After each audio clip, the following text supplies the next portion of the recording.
Hey up, Sofa Squad. Welcome to this, very special live stream where Purple and I will be talking about the importance of 1984.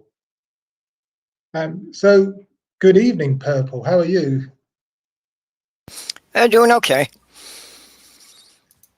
Goody good.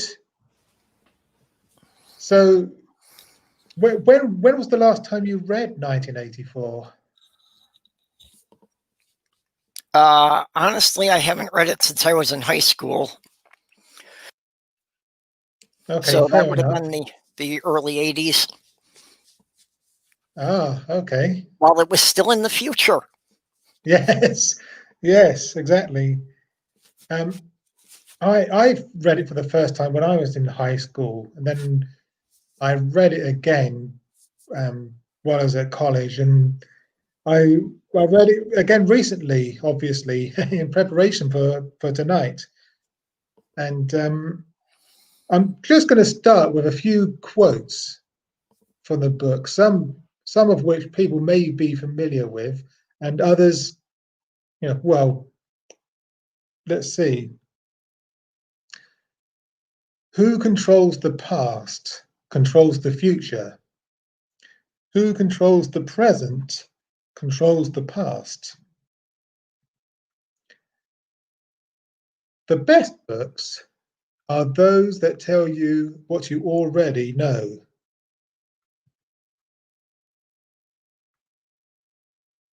If you want a picture of the future, imagine a boot stamping on a human face forever. Doublethink means the power of holding two contradictory beliefs in one's mind simultaneously and accepting both of them. War is peace. Freedom is slavery. Ignorance is strength. So, did you recognize any of those quotes? Oh, yeah. I didn't recognize the one about the vote, but the rest of them I know. Yeah, I think they're quite familiar, even if some of them are quite familiar enough that even if you haven't read the book, I think you'll be reasonably familiar with some of those quotes. I think most people have seen them as internet memes. Yeah, yes, most likely, yeah.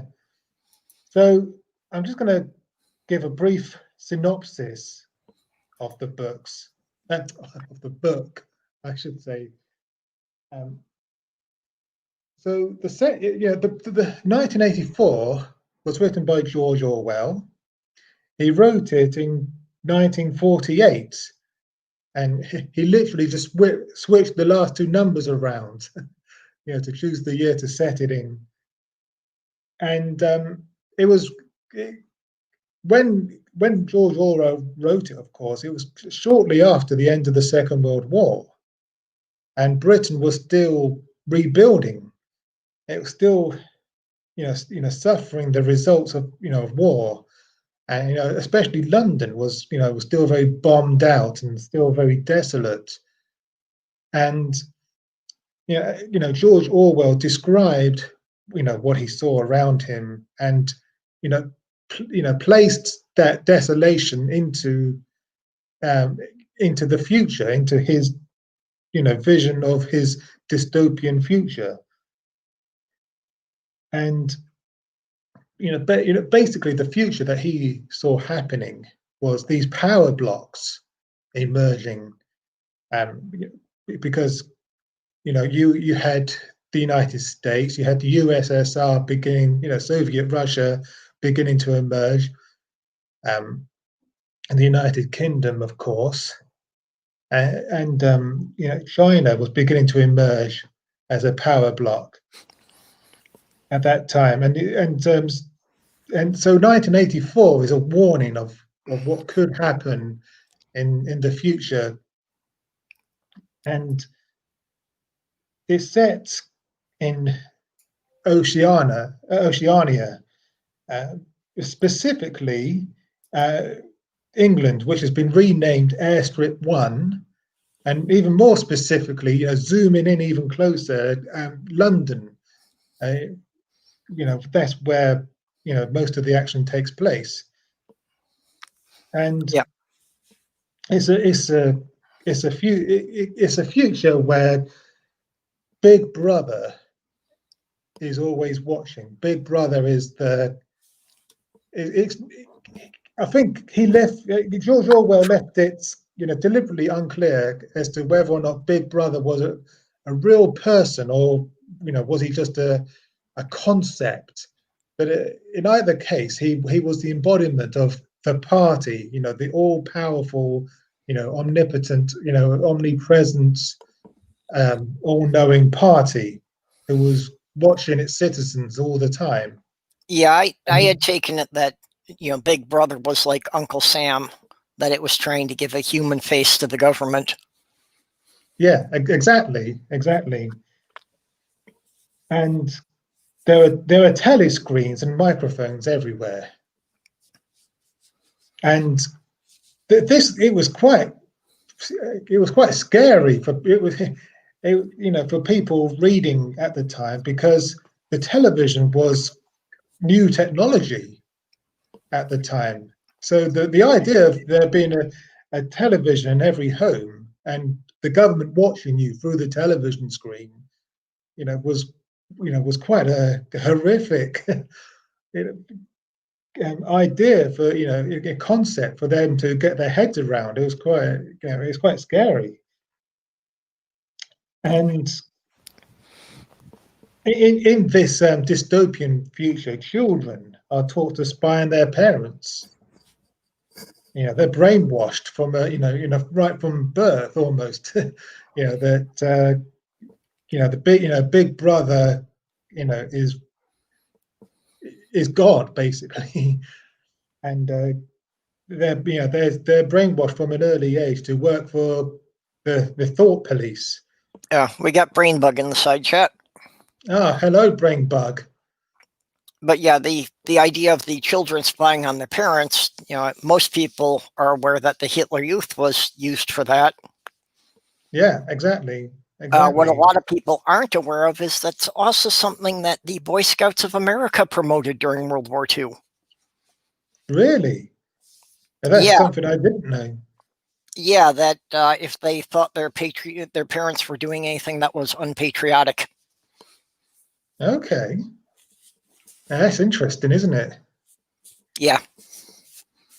And no doubt George Orwell was aware of this, which makes it even more interesting.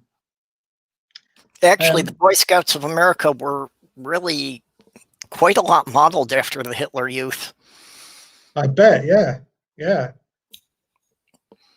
They were supposed to be the more wholesome version of what it could be, but you know how easily those things can go down the dark path. Oh yeah, definitely. And the party uses war to control the masses, basically. The war is continuous. It doesn't matter who the enemy is. The point is that the war is always happening. There's always war going on. There's always an enemy. The enemy, whether it's Eurasia or East Asia, is embodied by Emmanuel Goldstein. Just as Big Brother is an embodiment of the party, Emmanuel Goldstein is this human representation of whoever Oceania happens to be at war with. But whoever, if they're at war with East Asia, they've always been at war with East Asia. If they're at war with Eurasia, they've always been at war with Eurasia. And the government kept, retroactively rewriting the history so that people would think that it hadn't really changed. Exactly, yeah. Because otherwise you've got to explain why are we now allies with the people we used to be fighting with. Yeah. And in fact, the main character, Winston Smith, works for the party. You know, his job is to alter history. Basically, he gets newspaper articles sent to him, and he has, for example, if they're written about, there may be a newspaper article about someone who was a hero, considered a hero for the party, but is now an enemy. So he has to rewrite the newspaper article so this person has always been an enemy. And then he puts the old newspaper article into the memory hole, and it's destroyed forever. Brain bug is right. National gaslighting, we would call it today. Yeah, and that the memory holes were everywhere. They were in every building, all over the place, and people were just trained until the point that became a reflex, that anytime they found a scrap of paper, they were supposed to put in the memory hole without reading it, just to make sure there wouldn't be any surviving records of anything that might contradict the position the government was promoting. Yeah, exactly. And the past, the real past, only existed in people's memories. But that's where doublethink, came into. That's where the doublethink came in. You had to employ doublethink. You had to hold, two contradictory,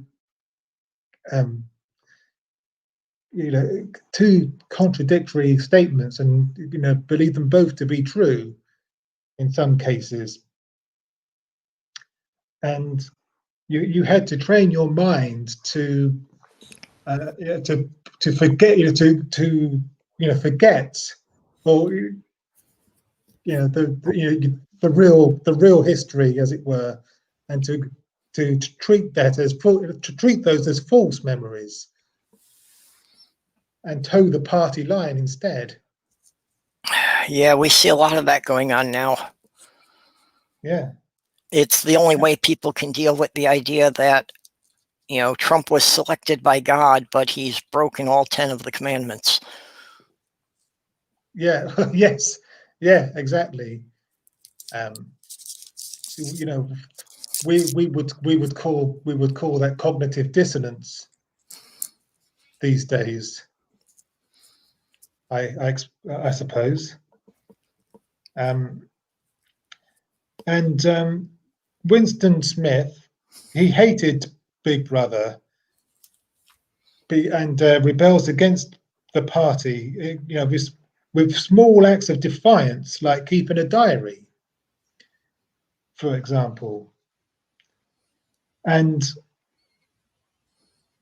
so the first part of 1984, sets the scene and introduces us to Winston Smith, and also introduces us to two other main characters, Julia, who also works for the party, and is part of the anti-sex league, because Big Brother, the party are trying to, they want to control people as much as possible, and one way of doing that is to abolish the orgasm and make sex as unenjoyable as possible. They don't want, because if people enjoy a sexual relationship or a loving relationship, then it would be more difficult for them to be controlled by the party.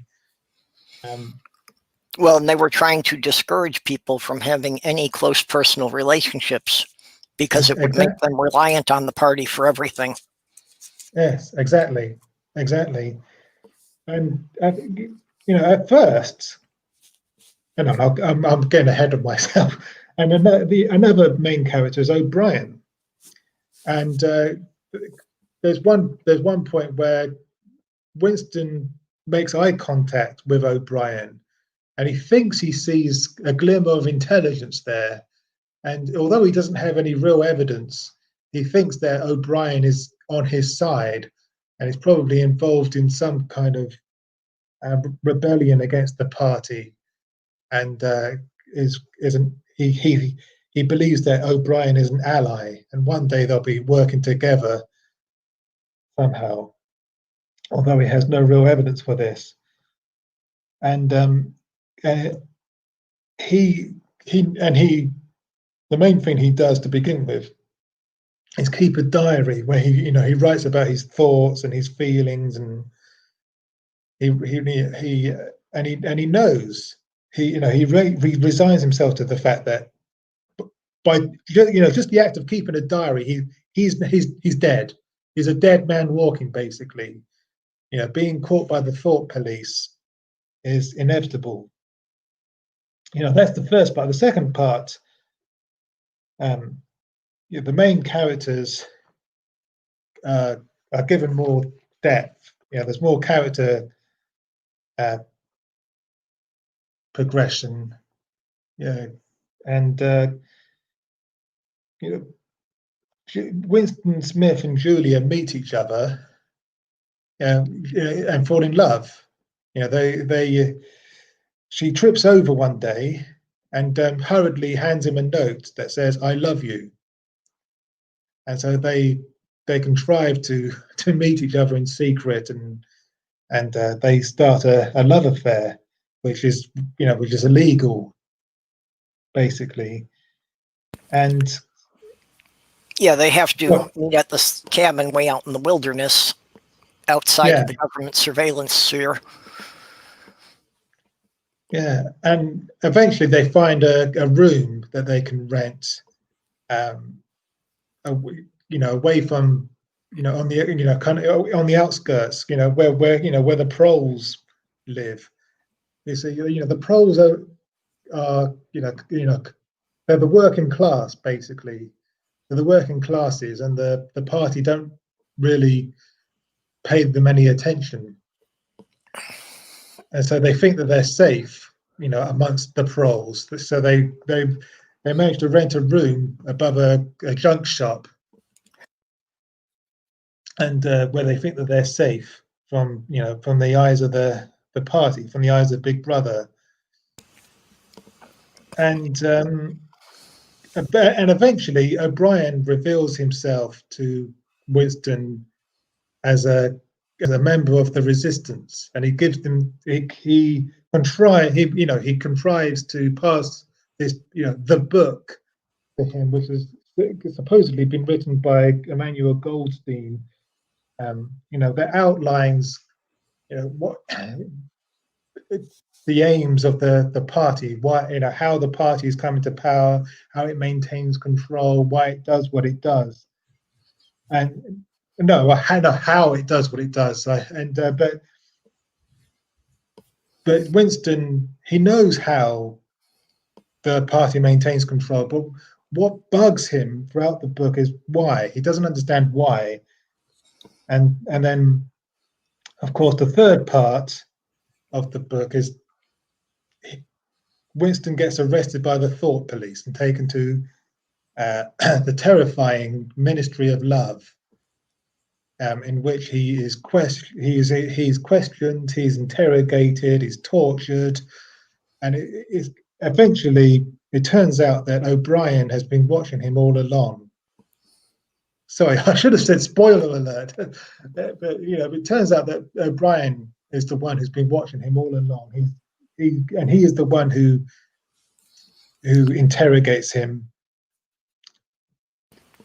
Sorry, did you want to say something?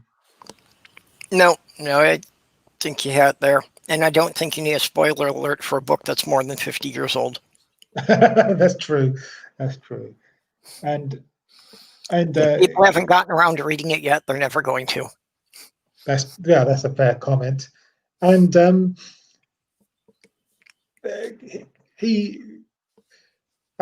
of course he tells O'Brien everything. But one thing he's certain that he doesn't do, he doesn't betray Julia, because he tells everything there is. He tells O'Brien everything there is to know about Julia, but he doesn't betray Julia in his heart, as far as he's concerned. But that changes when he gets taken to room 101. Room 101. Sorry, before I go, what do you know about room 101? I didn't remember the specific reference, but yeah, I know what goes on in there. Basically, you are confronted with your worst fears in room 101, and Winston's worst fear is rats. And there's, there's a cage, there's a two-chambered cage. One chamber goes over Winston's head, and the next chamber, in the adjoining chamber, there's rats. And O'Brien just has to flick a switch, and the rats will go through into the cage that Winston's head is in and start to eat away at his face, basically. And of course, Winston is terrified of this. He doesn't want this to happen. So he screams, "No, do it to Julia! Do it to Julia! Not me! Do it to Julia!" And of course, in doing so, he betrays Julia completely. And in the end, he's not only obedient to Big Brother, he loves Big Brother. So that's a brief synopsis of 1984. Yeah, just being terrified into compliance. Yeah. So, what impact has 1984 had on culture?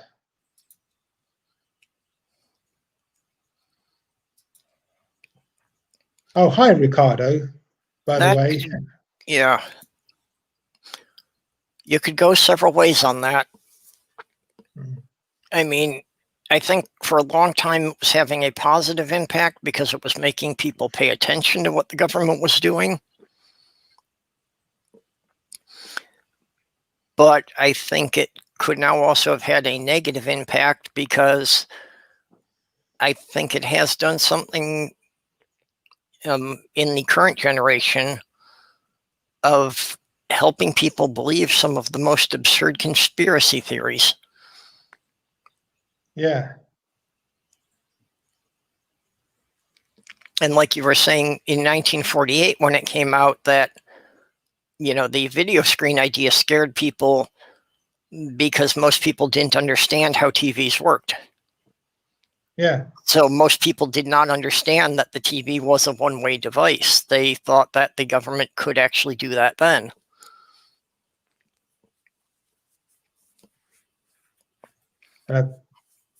Brainbug says everyone points at the other side and says they are bringing on 1984.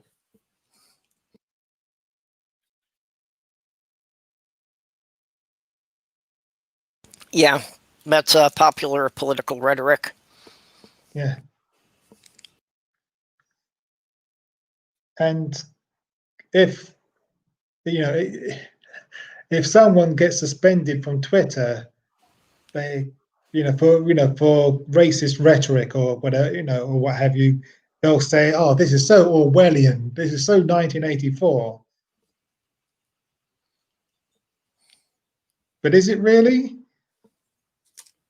No, it's actually pretty ironic that people would use that on social media, considering on social media they're volunteering all of the information that Big Brother was supposed to be monitoring for. Yes, exactly. Yeah.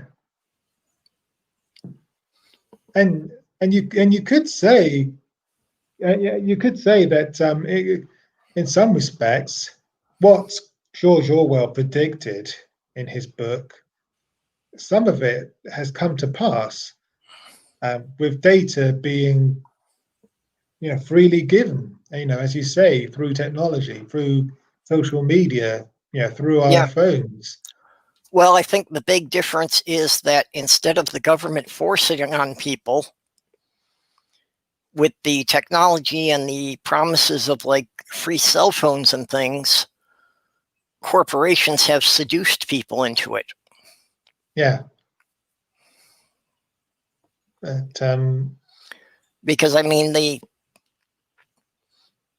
cell phones, not only can they track your location, but they allow them to keep a record of your buying habits, even to the point that there are apps that advertisers can use that if you're in a mall, it can tell which stores you're walking by and be sending coupons to your phone based on the stores that you're within 100 feet of. Oh yeah, definitely. Yeah. And yeah, this is something that people, I won't say entirely voluntarily opted into, because a lot of it's, sneaky stuff that was hidden in the plans. But, like when people sign up for the cell phone plans and, sign up for the offers for a free phone, they accept this because they just see free phone and they don't read the terms.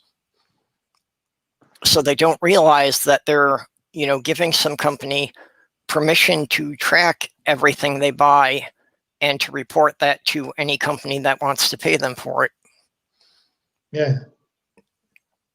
And Ricardo is saying, in my opinion, the biggest and worst thing book contributed to pop culture, a way to easily dismiss it all as Orwellian.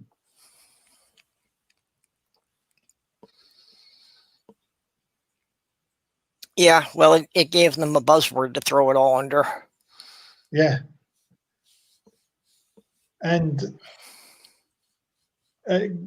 well, one thing, another way that the book has impacted culture is that most people are familiar with the term Big Brother. Yeah, Big Brother is always watching you. Whether they use it correctly or incorrectly, they're familiar with that term. There's there was a reality TV show, Big Brother.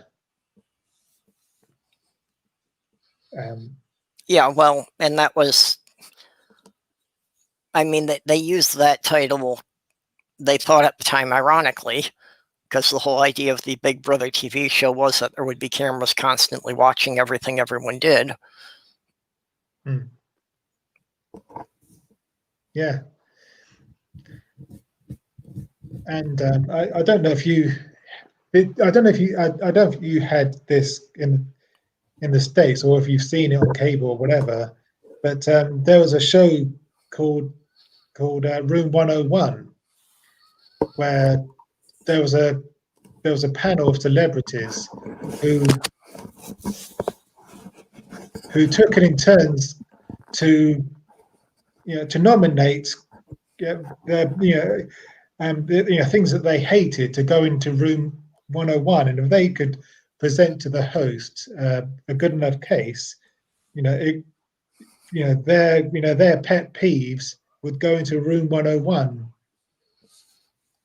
No, I'm not familiar with that one, but I don't watch nearly as much TV as most Americans, so it may have been here. Okay. It went on for quite a while here in the UK, but I think it's over. I think that series is over now. Odds are, if it went for more than 3 seasons, they made an American version of it. Probably. If you're an American and you've seen Room 101, let me know. Mr. Shadow Kitty is saying hello. Yep. Hello. Welcome. So, well, that's about right. We've been going about half an hour, so YouTube should have just sent out the notices. Yes, that's about right. Yeah. And London is the most filmed city in the world.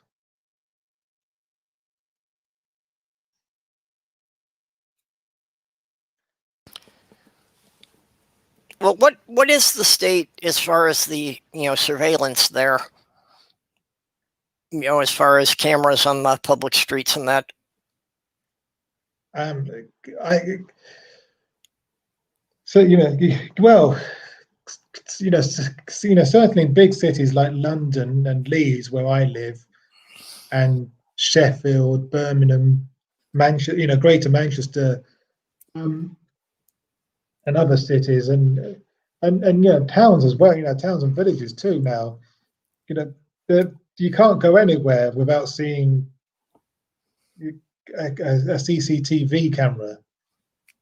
There are cameras everywhere. Well, in the US, they basically have stopped them from the government actually putting cameras out. But of course, as the technology has gotten cheap enough, virtually every private business has cameras watching their own building and the street in front of their building. Yeah. So these days, pretty much any time a crime is committed, they can usually find some local business that got some video of it. And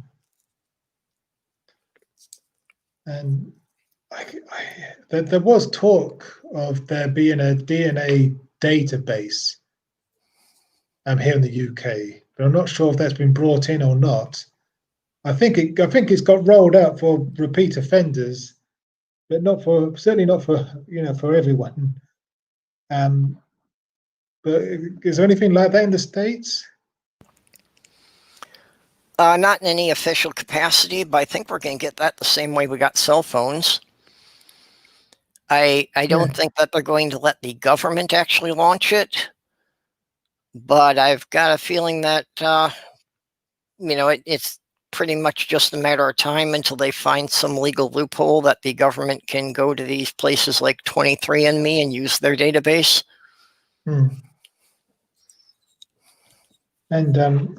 in 1984, the thought police have their spies everywhere, and enemies of the party end up getting what the party calls vaporized. They become non-people. They never existed.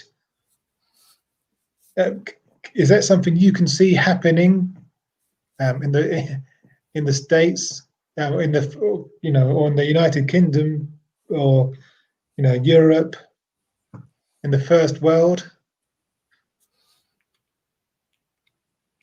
Well, I mean, to some degree, that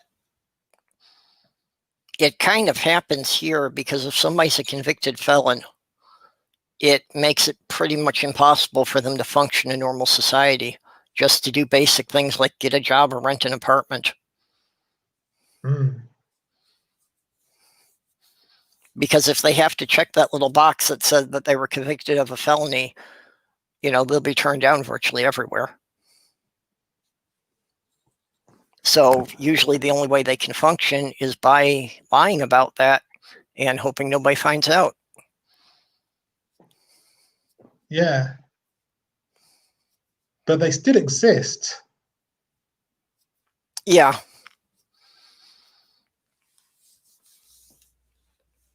But in places like China, North Korea, and during the time of the regime of Pol Pot in Cambodia, enemies of the party would disappear and be erased from history. And I'm pretty certain that happened in Soviet Russia under Stalin as well. Oh yeah, I think pretty much any place that a dictator managed to lock things down, that happened to a few of his political rivals. Yeah. So I know there's a lot of politicians here who would have liked that. Yeah. Yeah. Do you think it could happen in the United States?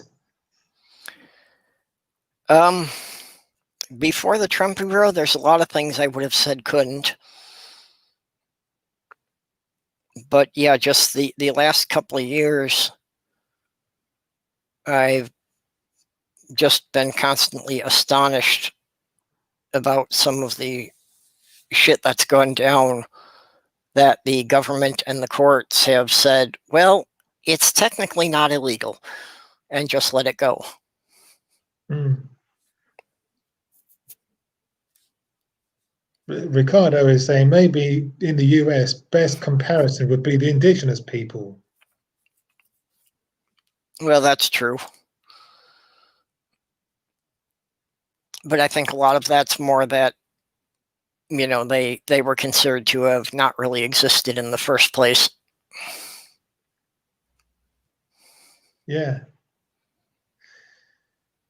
I think the US is still fairly solid as far as, you know, even if somebody's arrested and charged with a crime, you know, they still have to have their day in court. They still have to have some type of legal representation. Granted, the public defender system is shit because they don't have enough time to actually find out the facts of the cases, but, you know, at least they have somebody to speak for them in court. Yeah.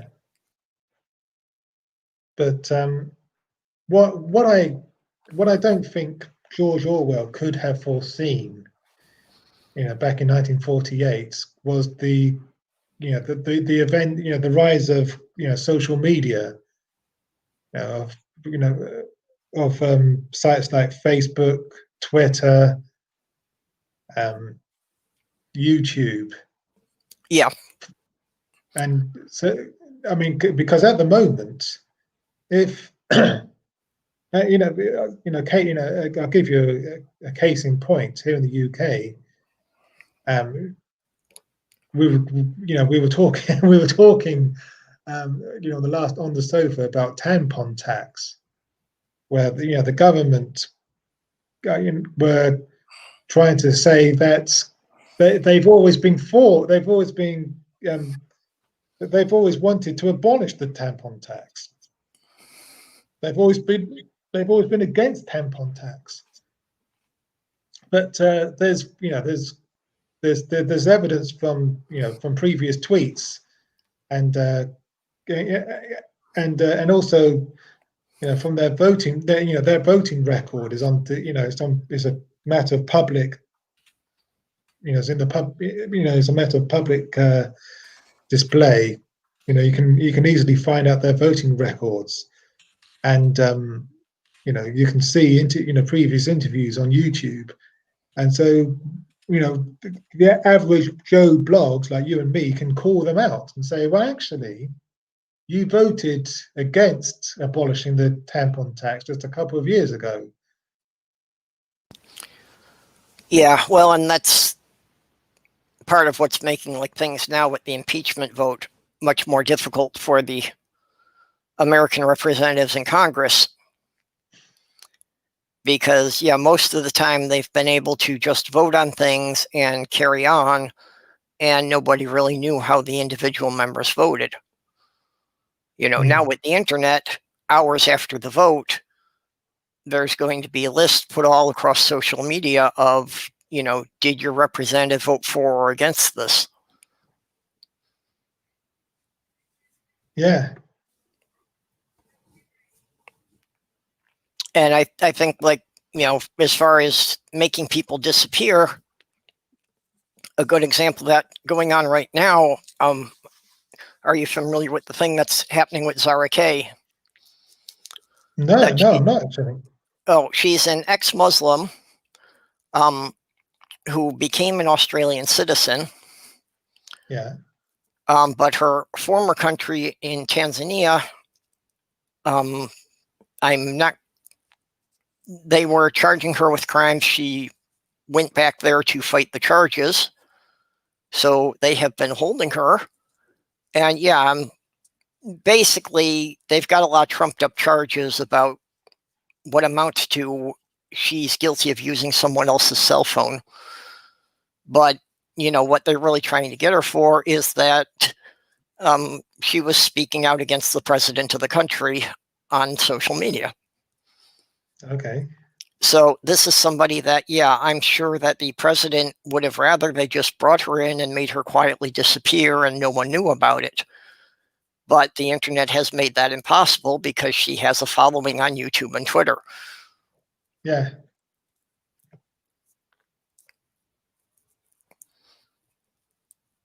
So, there's all sorts of news coverage and petitions going about this. And yeah, it's made it very difficult for them to even find a way out of it at this point, because it's like if they just let her go, the government backed down and they would look weak, but they really don't have anything substantial to hold her on. No.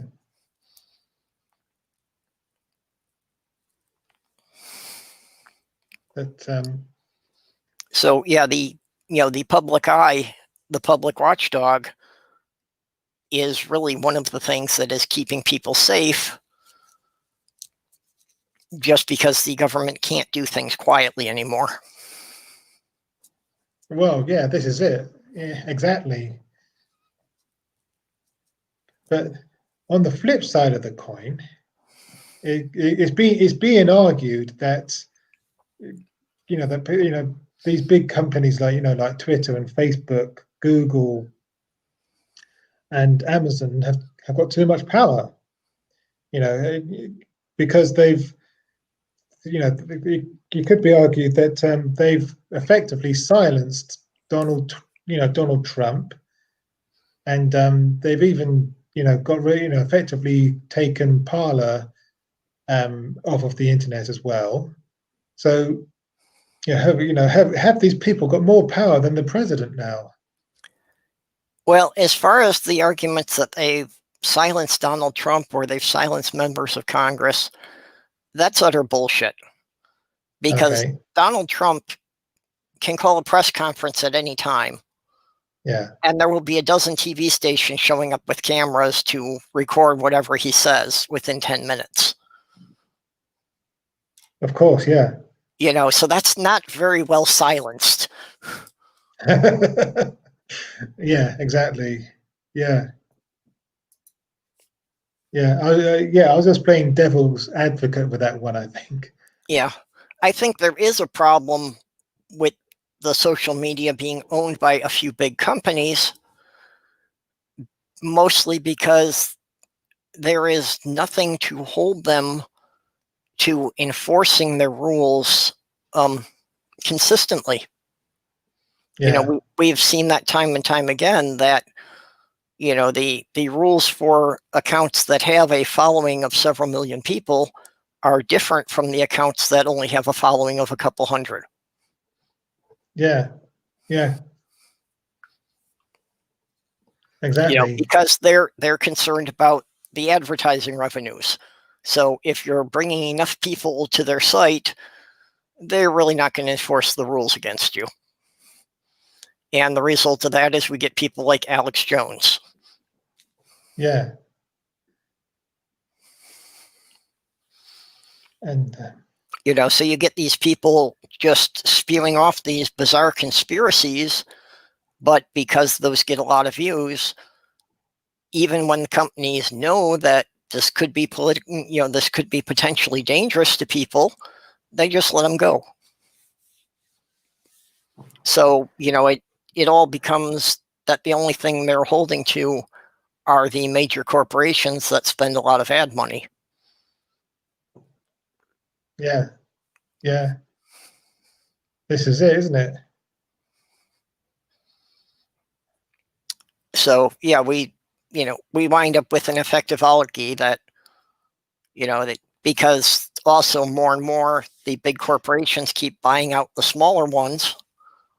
So it's like everything winds up being controlled by just a couple of large companies in any industry. I mean, most of the copyright bullshit we're dealing with is because of Disney.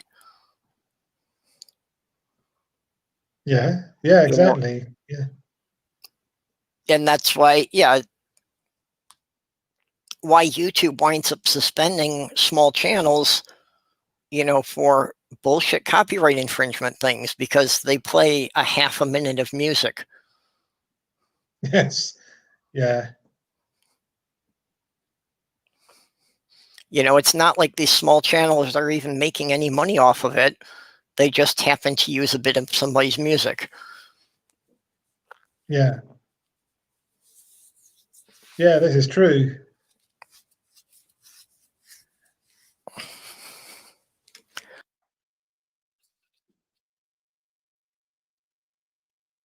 So,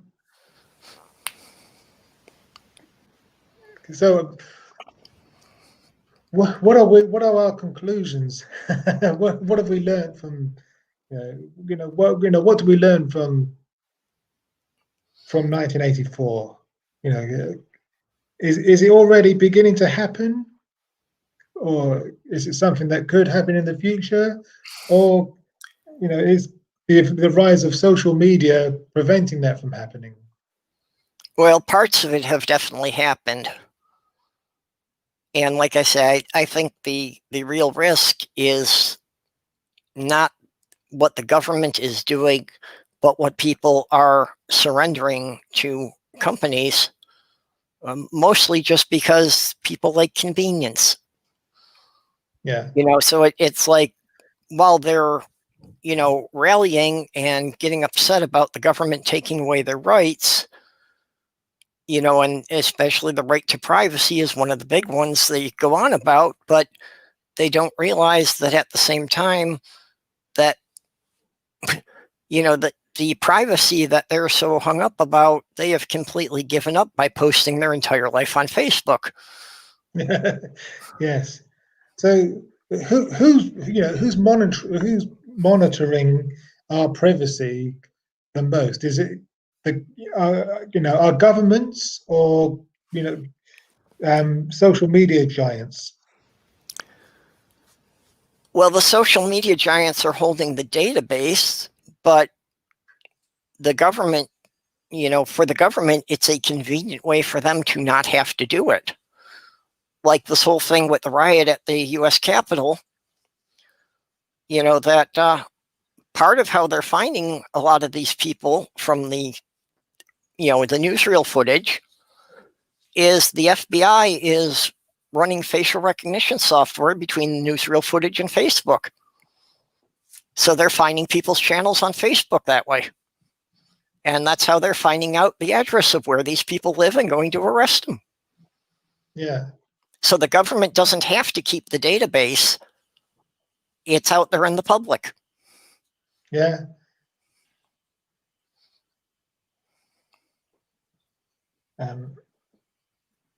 So what? Yeah, so do you think that George Orwell, how can I put this? I think he would be terrified by Facebook, actually. Yeah. Yeah, I think you're right. Yeah. Do you think George Orwell would how would he feel about how would he feel about what's happening today? Would he think that his warnings were heeded, or or what? Would he be I think he turning would in be his screaming a lot about, "You fucking idiots, how could you fall for this?" Yeah. And if he had known then what we know now, do you think he would have written his book differently? Well, Do you I think? think if he had any idea, of where the technology would have been, yeah, I think he would have been, much harsher about the technology, and I'm sure he would have made something about the angle of, people signing up for this voluntarily. Yeah. Yeah, there's that as well. Although I think in his time, the closest analogy to this, voluntary signing up would have been something like, like people going through bread lines and, having to show their ID to show their address and that just to get food. I think that's about the closest thing to that he could have imagined in the 1940s or 50s. Yeah. Yeah, definitely. And anyway, we've been chatting about this for 50 minutes now, and yeah, I think it's been an interesting discussion. Yeah. Yeah, it's definitely a book that everyone should have read by this point. Yeah. And maybe if more people had, they'd be a bit more aware of how much information they give away. Yeah. And I'm hoping that this discussion that we've had will whet a few people's appetites, to read the book either again or for the first time even. I think, well, let's open it up, for questions from the three people who are watching. Yeah. So if you've got any questions, now's the time. Let's see the questions in the chat. Well, Ricardo said that big tech seems to be just an easy target. Yeah. And I didn't really mean to be like targeting big tech. I'm just, like I say, the part of it I find disturbing is how much people have volunteered, just in the interest of convenience. Yeah.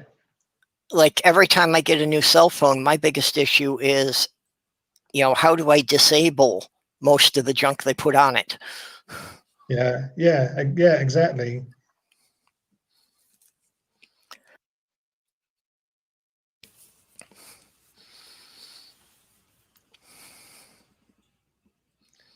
Brainbug says Big Pharma is a real thing. I spend my days fighting with them.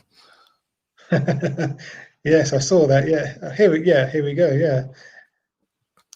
I'm not sure what you mean by that. I only fight with them about 1 week out of the month when I'm trying to get my prescriptions refilled.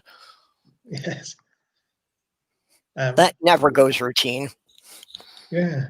It's always an issue of trying to get them to make half a dozen phone calls between the pharmacy and the doctor's office to make sure that I'm allowed to get the same thing they've been giving me every month for 3 years. Yeah. Yes. Yeah. I don't think we're going to get many questions. So Yeah. I think we'll wrap things up. Okay. Well, thanks for coming along to talk to me about this. Well, it's always good to chat with you. Just because of the time difference, it doesn't work out very often for us. No. It's been good. It's been good to talk about it because I think it's an important topic, and yeah, I hope that people watching in the future. Oh, Brainbug says I asked a question up there. Oh, yeah. Oh, here we go. Yeah. Do you have any favorite quotes from the book? Well, we started off with a few quotes, but I'm gonna leave you with a quote. It's quite a long quote, but I think it's quite important to understanding the story.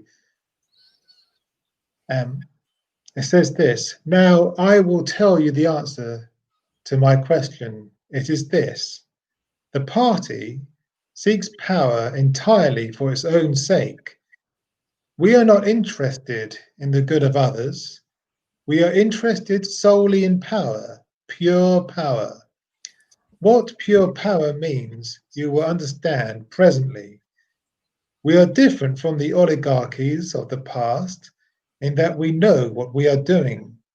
All the others, even those who resembled ourselves, were cowards and hypocrites. The German Nazis and the Russian communists came very close to us in their methods, but they never had the courage to recognize their own motives. they pretended, perhaps even believed, that they had seized power unwillingly and for a limited time, and that just around the corner there lay a paradise where human beings would be free and equal. We are not like that. We know that no one seizes power with the intention of relinquishing it. Power is not a means, it is an end. One does not establish a dictatorship in order to safeguard a revolution. One makes the revolution in order to establish the dictatorship. The object of persecution is persecution. The object of torture is torture. The object of power is power.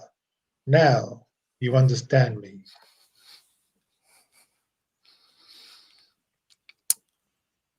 Yep, and I think Brainbug's right. That is the perfect note to close on.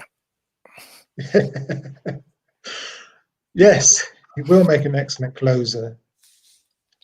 And he's also saying, might clip it for your channel trailer. And so yeah, on that bombshell, I'll say good night and thanks for watching. And if you'd like more, more videos like this one where we discuss classic novels and their impact on contemporary culture, then let me know in the comments, and also let me know by giving this video a thumbs up. And if you're new, do subscribe and hit the bell icon so that you never miss another video. Okay, bye for now.